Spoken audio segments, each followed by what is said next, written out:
আমাদের প্রিয় নবী তখনও পৃথিবীতে ভূমিষ্ঠ হয়নি। সময়টা ছিল তখনকার আরব সমাজ যখন অন্ধকারে ডুবেছিল। সেই সময়টাকে বলা হতো আইয়ামে জাহিলিয়াত যুগ, অর্থাৎ অন্ধকার যুগ। আরব সমাজে তখন আইন কানুন নীতি নৈতিকতার কোনো বালাই ছিল না। বেহায়াপনা, নোংরামি আর অশ্লীলতায় সমগ্র সমাজ যেন ডুবেছিল। সেই সময় নারীদের কোনো অধিকার ছিল না। নারীদের উপর চলতো নানান অত্যাচার ও নির্যাতন। এমনকি অনেক সময় কন্যা সন্তানদের জীবিত কবর দেওয়া হতো। এতে মানুষের মনে বিন্দুমাত্র মায়া, মমতা, ভালোবাসা ছিল না। নারীদেরকে সেই সময় ভোগের পণ্য মনে করা হতো। এমনকি বাজারে নারী পুরুষের দাসদাসী হিসাবে বেচাকেনা করার রীতি ছিল। সেই সময় বিভিন্ন প্রান্ত থেকে মুসলিমরা মক্কায় কাবা তোয়াফ করার জন্য আসলেও কাবাঘরের ভিতরে ছিল ৩৬০টি মূর্তি। কারণ মক্কায় তখন মুসলিমদের পাশাপাশি খ্রিস্টান, ইহুদি সহ বিভিন্ন গোত্রের মানুষ ব্যবসার জন্য স্থায়ী বা অস্থায়ীভাবে বসবাস করত, যাদের মধ্যে কাফের ও মুশরিকদের সংখ্যা অনেক বেশি হওয়ায় তাদের দাপট ছিল অনেক বেশি। এরপর সময় এসেছিল ৫৭০ খ্রিস্টাব্দে। তখন মক্কার নেতা ছিলেন নবীজির দাদা এবং কুরাইশ বংশের প্রধান আব্দুল মুত্তালিব, যিনি কাবাঘরের রক্ষণাবেক্ষণের দায়িত্বে ছিলেন। আর নবীজি তখন মা আমিনার গর্ভে। এর মধ্যে হঠাৎ একদিন আরবে বিশাল হস্তি বাহিনীকে দেখা যায়, যারা ক্রমশ মক্কার দিকে এগিয়ে আসছে এবং মানুষজন তাদের ভয়ে বাড়িঘর ছেড়ে পালাচ্ছে। কারণ সেই হস্তি বাহিনীকে প্রতিহত করার মতো শক্তি তাদের ছিল না। এমনকি ততক্ষণে সেই হস্তি বাহিনী মক্কার অনেকেরই ধরে নির্যাতন করতে শুরু করেছে এবং নবীজির দাদা আব্দুল মুত্তালিবের ২০০ উট সহ মক্কাবাসীর সমস্ত উট কেড়ে নিয়েছে, যাতে তারা তাদের সাথে লড়াই করতে না পারে। ঠিক তখনই দেখা যায় নবীজির চাচা আবু তালেব এসে আব্দুল মুত্তালিবকে মক্কার পরিস্থিতি সম্পর্কে জানায় এবং বলে, বাবা, আমরা ওই হস্তি বাহিনীর সাথে বিবাদ করে পারবো না, বরং আমরা আত্মসমর্পণ করি। আব্দুল মুত্তালিব তখন তার ছেলে আবু তালেবকে নিয়ে রওনা হয় হস্তি বাহিনীর প্রধানের সাথে দেখা করতে। আর এই হস্তি বাহিনীর প্রধান হলেন মক্কার পার্শ্ববর্তী এলাকা ইয়ামেনের শাসক আব্রাহা। তার ছিল অনেক ক্ষমতা ও শক্তির অধিকারী। মূলত আরব সমাজ যখন অন্ধকারে ডুবে থাকলেও সমগ্র পৃথিবীর বেশিরভাগ মানুষ জেনে গিয়েছিল যে ইসলাম ধর্ম হলো পৃথিবীর শ্রেষ্ঠ ধর্ম, সত্য ধর্ম এবং শান্তির ধর্ম। তাই বিভিন্ন প্রান্তের মানুষেরা তখন ইসলাম গ্রহণ করছিল এবং দলে দলে হজ করার জন্য মক্কায় আসত। ইসলাম ধর্ম এবং কাবার এতটা গ্রহণযোগ্যতা দেখে আব্রাহা তার ক্ষমতার দাপটে ইয়ামেনের রাজধানী সানাতে হুবাহু কাবার মতো একটি গির্জা তৈরি করে। কারণ আব্রাহা চেয়েছিল মানুষ খ্রিস্টান ধর্ম গ্রহণ করুক এবং তার তৈরি গির্জাতে বেশি বেশি আসুক। কিন্তু আব্রাহা যখন দেখে যে তার চাওয়া কোনোভাবেই পূরণ হচ্ছিল না, আব্রাহা তখন রাগে ক্রোধে ফেটে পড়ে। আর সেই কারণেই আব্রাহা একদিন সিদ্ধান্ত নেয় যে কাবা ঘরকে সে ভেঙে দেবে। তারপর আব্রাহা তার ৬০,০০০ সৈন্য নিয়ে এবং ১৩টি হাতি নিয়ে মক্কার দিকে আসতে থাকে। এর মধ্যে আব্দুল মুত্তালিব সেখানে পৌঁছে যায় এবং আব্রাহাকে বলে, আমি আপনাকে সতর্ক করছি, আপনি যে ঘরটাকে ধ্বংস করতে চাইছেন সেটা আল্লাহর ঘর, তাই এমন বিপজ্জনক কাজ থেকে দূরে থাকুন। কিন্তু আব্রাহা তার কোনো কথাই শুনতে চাইছিল না। আব্দুল মুত্তালিব তখন তাকে বলে যে, আপনি আমার উট ফেরত দিন। এই কথা শুনে আব্রাহা বেশ অবাক হয়ে যায় এবং বলে যে, আমি আপনাদের প্রিয় উপাসনালয় ধ্বংস করে দিচ্ছি, যেখানে আপনাদের বাবা দাদারাও ইবাদত করে এসেছিল। ফলে আপনাদের মান সম্মান এবং প্রতিপ্রতি সবকিছুই ধুলাই মিশে যাবে। অথচ এই বিষয়ে কোনো চিন্তা না করে আপনি কিনা এসেছেন আপনার উট ফিরিয়ে নিতে। আব্দুল মুত্তালিব তখন বলে, আমি আমার উটের মালিক, তাই আমার উট আমি নিজেই ফেরত নিতে এসেছি। কিন্তু এই মক্কা এবং কাবাঘরের মালিক হলেন আল্লাহ। অবশ্যই আমি নিশ্চিত এই কাবাঘরকে আল্লাহ নিজেই রক্ষা করবেন। উত্তরে আব্রাহা তখন বলে, আজকে আমি এটাও দেখতে চাই কিভাবে তোমার আল্লাহ কাবাঘরকে আমার হাত থেকে রক্ষা করে। এরপরে আব্রাহা আব্দুল মুত্তালিবকে তার উটগুলো ফেরত দেয় এবং আব্দুল মুত্তালিব তার বাড়িতে ফিরে আসে। পরের দিন সকালে আব্রাহা তার হাতি বাহিনীকে নিয়ে মক্কায় প্রবেশ করতে যাচ্ছিল। কিন্তু হাতিগুলো যখন কাবাঘরের সীমানার মধ্যে চলে আসে, তখন তারা আর সামনের দিকে এগোতে চাইছিল না। তাদের পাগুলো যেন পাথর হয়ে গিয়েছে এবং কিসে যেন আটকে পড়েছে।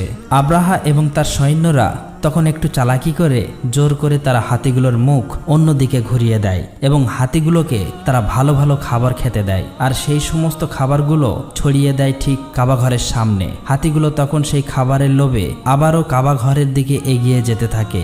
এদিকে আব্দুল মোত্তালেব অনেক চিন্তিত হয়ে পড়ে। ভারাক্রান্ত মন নিয়ে আব্দুল মোত্তালেব কাবা ঘরের সামনে চলে আসে। কাবা ঘরের দরজায় একটি শিকল ছিল। আব্দুল মোত্তালেব সেই শিকলটিকে শক্ত করে চেপে ধরে আর কাবা ঘরের দরজার উপর মাথা রাখে। এরপর মহান আল্লাহ তাআলার কাছে দোয়া করে বলে, হে আল্লাহ, এই ঘর তোমার আর এই ঘরকে রক্ষা করার দায়িত্ব তোমার। আমরা তো শুধুমাত্র তোমার গোলাম, তোমারই বান্দা। আমাদের পক্ষে আর কিছুই করার সম্ভব হচ্ছে না। এখন এই ঘরকে তুমি রক্ষা করো। কথাগুলো বলতে বলতে তার চোখ দিয়ে অশ্রু গড়িয়ে পড়ছিল।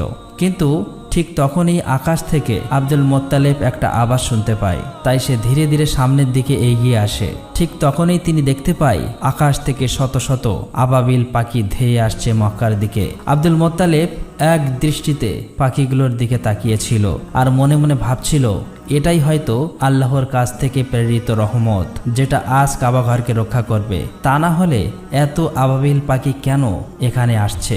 আবার প্রতিটি পাখির কাছে 3টি করে পাথর ছিল। একটি পাথর ছিল তাদের মুখে আর বাকি 2টি পাথর ছিল তাদের পায়ে। মোত্তালিব দেখতে পায় সমস্ত আবাবিল পাখি কাবা শরীফ ঘিরে ফেলেছে, এমনকি তারা সেখানে কাবা শরীফ তওয়াফ করছে। তখন তিনি বুঝে যায় যে পৃথিবীর কোনো শক্তি আজ কাবা শরীফকে ধ্বংস করতে পারবে না। এরপর সমস্ত আবাবিল পাখি ছুটে চলে যায় আব্রাহার হস্তি বাহিনী এবং সৈন্যর দিকে। আব্রাহার সৈন্য বাহিনীরা আবাবিল পাখিগুলি দেখে অনেক ভয় পেয়ে যায়। তারা তখন সেখান থেকে পালিয়ে যাবার চেষ্টা করে, কিন্তু ততক্ষণে সমস্ত আবাবিল পাখি তাদের সঙ্গে থাকা পাথরগুলো আব্রাহার হস্তি বাহিনী এবং সৈন্যদের উপর পাথরগুলো বৃষ্টির মতো ফেলতে থাকে। ফলে দেখা যায় প্রতিটি পাথর সৈন্যদের শরীর ভেদ করে ঢুকে যাচ্ছে। এতে মুহূর্তের মধ্যে সকল সৈন্যরা মারা যায়, এমনকি আব্রাহা এখানেই মারা গিয়েছিল। আল্লাহ তাআলা এই কাফেরদেরকে ধ্বংস করে দেয়। মহান আল্লাহ রাব্বুল আলামিনের কুদরতের মাধ্যমে এই ছোট ছোট পাথর দিয়ে ধ্বংস হয়েছিল 60,000 সৈন্য এবং 13টি হাতি। এমনকি এই ঘটনার বর্ণনা দেওয়া হয়েছে পবিত্র কোরআনে সূরা আল ফিলে, যেখানে বলা হয়েছে, তুমি কি দেখোনি তোমার প্রতিপালক কাবা ঘর ধ্বংস করতে আসা হস্তি বাহিনীর সাথে কিরূপ আচরণ করেছিল? তিনি কি তাদের চক্রান্ত নাশাত করে দেননি? তিনি তাদের বিরুদ্ধে পাঠিয়েছিলেন ঝাঁকে ঝাঁকে আবাবিল পাখি। তারা ওই হস্তি বাহিনীর উপর ছোট্ট ছোট্ট পাথর নিক্ষেপ করেছিল। অতঃপর ওই হস্তি বাহিনী পরিণত হয়েছিল ভক্ষিত ভূষির ন্যায়। আর এভাবেই ওই দিন কাবা ঘর রক্ষা করেছিল মহান আল্লাহ তাআলা। এই ঘটনার পর প্রায় 2 মাস কেটে যায়। এরপর আমরা একটি রাতের ঘটনা দেখতে পাই। মক্কাবাসীরা সেদিন নিজ নিজ কাজে ব্যস্ত ছিল।